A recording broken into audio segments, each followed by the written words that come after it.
पंडित जी के चुरुकी होते होते हवा में उड़े लागल गते गते।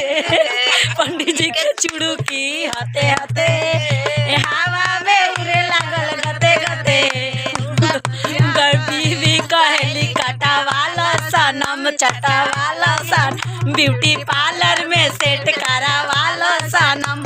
अरे फिर बढ़ जाई हते हते हवा में उड़े लगी गते गते। फिर उसे बढ़ जाई हते हते ए हवा में उड़े लगी गते गते। पंडित जी के चुड़ुकी हते हते। पंडित जी ने 12वां खोलती तब न दिखाई दी।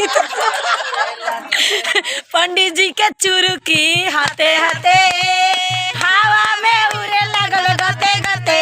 उनका धनिया कहेली काटा वाला सन, उनका रनिया कहेली काटा वाला सनम छटा वाला सनम, ब्यूटी पार्लर